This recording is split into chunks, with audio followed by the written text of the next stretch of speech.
بسم اللہ الرحمن الرحیم۔ اللہ رب العزت ارشاد فرماتا ہے لا نفرق بین احد من رسولی، ہم ان رسولوں میں سے کسی پر بھی ایمان لانے میں کوئی فرق نہیں کرتے ہیں۔ ہم ان رسولوں میں فرق نہیں کرتے ہیں ایمان لانے کے اعتبار سے۔ جب ہم ایمان لاتے ہیں تو آدم علیہ السلام پر بھی ویسے ہی ایمان لاتے ہیں جیسے ایمان اپنے نبی آخر الزماں پر ایمان لائے۔ ہم ایمان لاتے ہیں موسیٰ علیہ السلام پر، یوسف علیہ السلام پر، یحییٰ علیہ السلام پر، زکریا علیہ السلام پر، عیسیٰ علیہ السلام پر، الغرض ہر نبی پر ایسے ہی ایمان لاتے ہیں جیسا ایمان ہم نے اپنے نبی علیہ السلام پر رکھا گیا۔ ایمان لانے میں کسی پہ کوئی فرق نہیں ہے۔ یہ نہیں سوچ ہوتی ہماری کہ ہم جس نبی کے امتی ہیں وہ ان پر ایمان الگ حیثیت سے گئے اور پچھلے نبیوں پر ایمان الگ حیثیت سے گئے، ان میں کچھ ہم جو ہے نا وہ کم درجے کا ایمان رکھتے ہیں، یہاں پر اعلیٰ درجے کا ایمان رکھتے ہیں، ایسا نہیں ہے۔ ہر نبی ہمارے لیے ایمان کے اعتبار سے برابر ہے۔ لیکن دوسری جگہ اللہ رب العزت ارشاد فرماتا ہے تلک الرسل فضلنا بعضهم علی بعض، یہ بھی سورہ بقرہ میں موجود ہے۔ اللہ رب العزت ارشاد فرماتا ہے کہ یہ رسول ہیں، ہم نے ان میں سے بعض کو بعض پر فضیلت عطا فرمائی ہے۔ یعنی اللہ رب العزت اپنی بارگاہ کے اعتبار سے ارشاد فرما رہا ہے ہم ہی نے بعضوں کو افضل بعضوں کو مفضول بنایا ہے، بعض کو بعض پر فضیلت دی ہے، یہ اللہ رب العزت ارشاد فرما رہا ہے۔ اب دو آیتیں ہمارے سامنے ہو گئی۔ اگر ہم نے کسی نبی رسول پر ایمان لانا ہے، یقین رکھنا ہے، اعتقاد رکھنا ہے کسی کا، تو وہ ایمان لانے کے اعتبار سے سب برابر ہے ہمارے نزدیک۔ لیکن اللہ رب العزت کی بارگاہ سے انہیں کیا نوازشات ملی، اس اعتبار سے نبی رسول مختلف ہو جاتے ہیں، بڑے بڑے درجوں کے ہو جاتے ہیں، ان کے ایک سے بڑھ کر ایک درجے والے ہیں، ایک سے بڑھ کر ایک درجے والے ہیں۔ اس لیے دو آیتیں اپنے ذہن میں رکھیے۔ پہلے تو اس فرق کو مٹائیے کہ لا نفرق بین احد من رسولی، بالکل برابر درجے کا ایمان ہے ہمارا آدم علیہ السلام سے لے کر نبی آخر الزماں تک، ہم کسی نبی پر ایمان لانے میں کوئی فرق نہیں کرتے ہیں۔ نمبر دو، خود ان کی ذات کے اعتبار سے اللہ رب العزت نے انہیں جن اکرامات سے نوازا، اعزازات سے نوازا گئے، شرف سے نوازا گئے، عظمتوں سے نوازا گئے، جن کرامات سے نوازا گئے، جو انہیں معجزات دیے ہیں، فضائل دیے ہیں، خصائص دیے گئے، اس اعتبار سے وہ نبی الگ الگ درجے کے بالکل ہو سکتے ہیں۔ دونوں آیتیں آپ کے سامنے آ گئی ہیں۔ ایمان لانے کے اعتبار سے کوئی فرق نہیں، لیکن فضائل، خصائص، کمالات کے اعتبار سے اللہ رب العزت فرماتے ہیں فضلنا بعضهم علی بعض، ہم نے بعض رسولوں کو بعض رسولوں پر فضیلت دی ہے۔ اس لیے دونوں باتیں آپ کے سامنے ہو گئی ہیں۔ اب اس کے بعد ایک رسول اللہ صلی اللہ علیہ وآلہ وسلم کی شان ملاحظہ فرمائیے۔ خود نبی آخر الزماں صلی اللہ تعالی علیہ وآلہ وسلم اپنی زبان مبارک سے اپنی شان بیان کر رہے ہیں۔ کیا خوبصورت منظر ہوتا ہوگا کہ جب ایک حق بندہ حق کلام کر کے اپنی تعریف کر رہا ہو، یعنی کہ کوئی سامنے دعویٰ کر سکتا ہے، کوئی کہہ سکتا ہے کہ بھئی تم اپنے ہی بارے میں کلام کر رہے ہو، لیکن کبھی کسی نے ایسا نہیں کہا، اس لیے کہ سب جانتے تھے کہ یہ صادق و امین ہیں، جو کہہ رہے ہیں بالکل سچے ہیں۔ ان پر قرآن اتر رہا ہے، دن رات صبح و شام ہم دیکھتے ہیں ان پر آیتیں نازل ہو رہی ہیں۔ یہ اپنی زبان مبارک سے جیسا کہتے ہیں اللہ ویسا کر دیتا ہے، جنگوں کے لیے فرشتوں کو نازل بھی فرما دیتا ہے۔ تو کیسا اعتقاد، یقین تھا ان لوگوں کا، اس لیے ان کے سامنے نبی علیہ السلام نے اپنی شان بیان فرمائی، اور اپنی شان بیان کرتے ہوئے نبی علیہ السلام نے وہ عموم رکھا ہے، آپ بھی خوش ہو جائیں گے۔ رسول اللہ صلی اللہ علیہ وسلم ارشاد فرماتے ہیں انا سید ولد آدم، میں کل بنی آدم کا سردار بنا کر بھیجا گیا ہوں، ولا فخر، اور میں یہ بات کوئی فخر کے طور پر نہیں کہہ رہا کہ اللہ نے مجھے ایک دیا ہے تو میں کوئی دکھانے کے لیے، فخر کرتے ہوئے، تفاخر کے لیے بیان کر رہا ہوں، نہیں، بلکہ اس لیے تاکہ تم میری شان و شوکت سمجھ سکو، کیونکہ ہم اللہ کے نبی ہیں، ہم اللہ کے رسول ہیں، ہم پر ایمان اعتقاد تمہارا درست ہونا چاہیے۔ اس لیے یاد رکھ لو، یہ بات کوئی ہم شوخیہ نہیں کہہ رہے، یا یہ بات ہم کوئی فخر کے لیے نہیں کہہ رہے ہیں، بلکہ یہ بات اس لیے کہہ رہے ہیں کہ یہ ہمارا حق ہے جو اللہ رب العزت نے ہمیں دیا گئے، اور اللہ نے یہ ہمارا مقام و مرتبہ رکھا گئے۔ فرمایا انا سید ولد آدم یوم القیامہ، قیامت کے دن بھی ہم تمام بنی آدم کے سردار ہوں گے۔ بنی آدم میں کل انبیاء کرام تشریف لاتے ہیں، یعنی کہ یہ بنی آدم، آدم علیہ السلام کی اولاد، تو اس میں تو سبھی آتے ہیں نا، آدم علیہ السلام کے بیٹے بھی آئیں گے، ان کے بیٹے بھی آئیں گے، نبیوں بھی آئیں گے، عام بندے بھی آئیں گے، رسول بھی آئیں گے، نوح علیہ السلام، موسیٰ علیہ السلام، یوسف علیہ السلام، یحییٰ علیہ السلام، زکریا علیہ السلام، الیاس علیہ السلام، ابراہیم علیہ السلام، اسماعیل علیہ السلام، اسحاق علیہ السلام۔ الغرض جس نبی کا نام لیجئے، جس رسول کا نام لیجئے، اس صفت میں تمام انبیاء کرام علیہم السلام داخل ہوں گے ولد آدم میں، چونکہ وہ بھی آدم علیہ السلام کی اولاد ہیں۔ اس لیے حضور نے فرمایا میں کل بنی آدم کا سردار ہوں گا یوم القیامہ، قیامت کے دن۔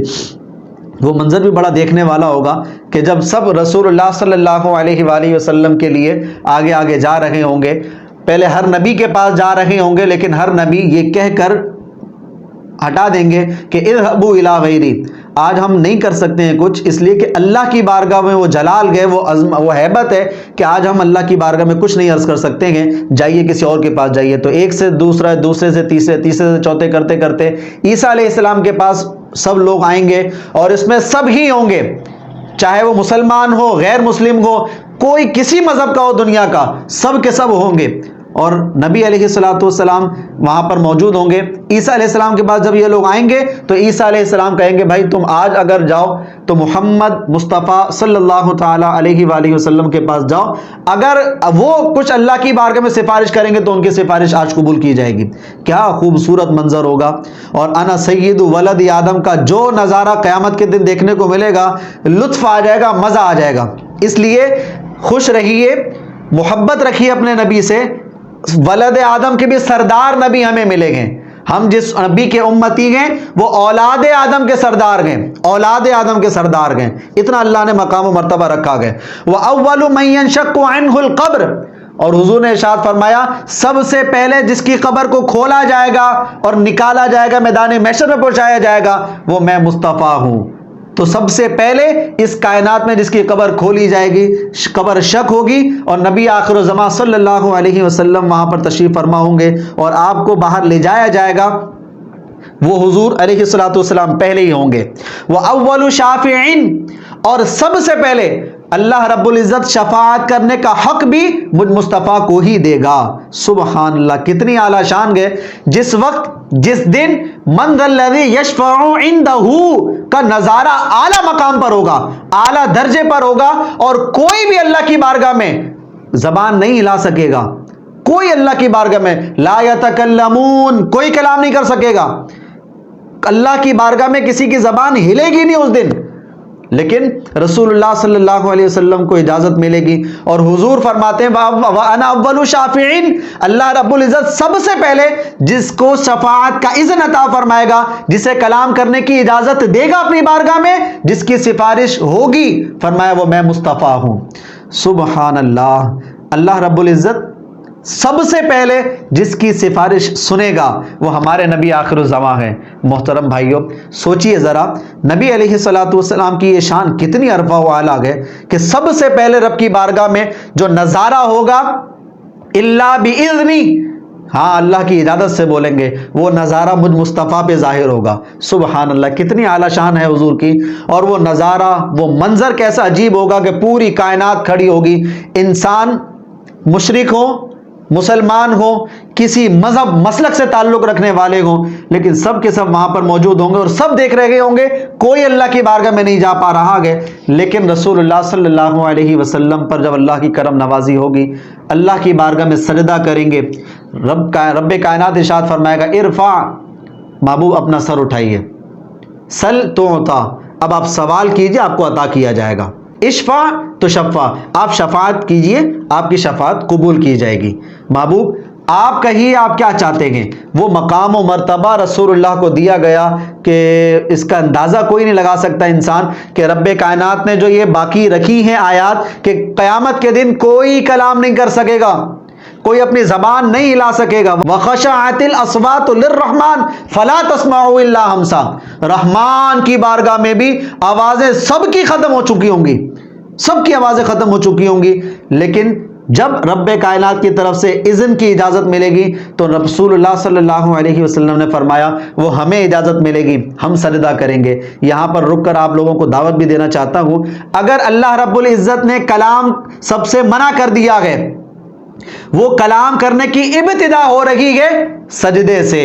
سوچئے ذرا، ایک سجدہ حضور کریں گے اور سب کی پریشانی دور ہو جائے گی، چاہے وہ کافر ہو یا مسلمان، سب کی پریشانی. کیونکہ پہلی شفاعت جس کو شفاعت عظمیٰ کہتے ہیں وہ تو سبھی کو ملے گی، مسلمان یا کافر. شفاعت عظمیٰ کہتے ہیں حساب و کتاب کا شروع ہونا، یہ تو سب کے لیے ہے. تو اب سوچئے یہ شان کیسی ہوگی. تو اگر ایک سجدے سے یہ کام ہو رہا ہے اللہ کے رسول صلی اللہ علیہ وسلم کے لیے، سوچئے ہمیں کتنے سجدے دیے گئے ہیں، دن بھر میں کتنے سجدوں کا اللہ رب العزت ہمیں حکم فرماتا ہے. لیکن بد نصیب ہوگا وہ شخص جو سجدے نہیں کرتا، نماز نہیں پڑھتا. نماز پڑھنی چاہیے. اس کے بعد وَأَوَّلُ مُشَفَّعٍ، اور فرمایا کہ اذن شفاعت بھی ہمیں ملے گا، اور سب سے پہلے اللہ رب العزت شفاعت قبول بھی ہماری فرمائے گا. سبحان اللہ، سبحان اللہ، سبحان اللہ. اللہ رب العزت اپنے نبی علیہ الصلوۃ والسلام کو کل جس منصب پر فائز فرمائے گا، وہ جو عظمت اور شان اللہ نے اپنے نبی کو کل بروز محشر دینی گئے اور سب پوری کائنات کو دکھانا گئے، سب اش اش کر اٹھیں گے کہ پہلی شفاعت کا اذن وہ بھی رسول اللہ کا حق، اور پہلی شفاعت قبول کی جا رہی ہے تو وہ بھی رسول اللہ کا حق ہے. یہ وہ صفتیں ہیں جو ہم نے آپ کے سامنے ذکر کی، اور اس سے پہلے ہم نے آپ کے سامنے ذکر کر دی آیتیں کہ ٹھیک ہے ہمارے رسول اللہ صلی اللہ علیہ وسلم کا مقام و مرتبہ سب نبیوں سے ارفع و اعلیٰ ہے، اس کا انکار کوئی نہیں ہے. لیکن دیگر نبیوں کے بارے میں آپ کے دل میں ذرہ برابر بھی کوئی شک شبہ نہیں آنا چاہیے، کوئی ایسی بات نہیں آنی چاہیے جو ان کی شان کے خلاف ہو. بالکل دل و جان سے سب نبیوں کو، رسولوں کو ہم تسلیم کرتے ہیں، ان پر ایمان رکھتے ہیں. اللہ رب العزت ہمیں نبی علیہ الصلوۃ والسلام کی یہ مبارک شانیں جس سے سمجھ کر اسے آگے بیان کرنے کی توفیق عطا فرمائے.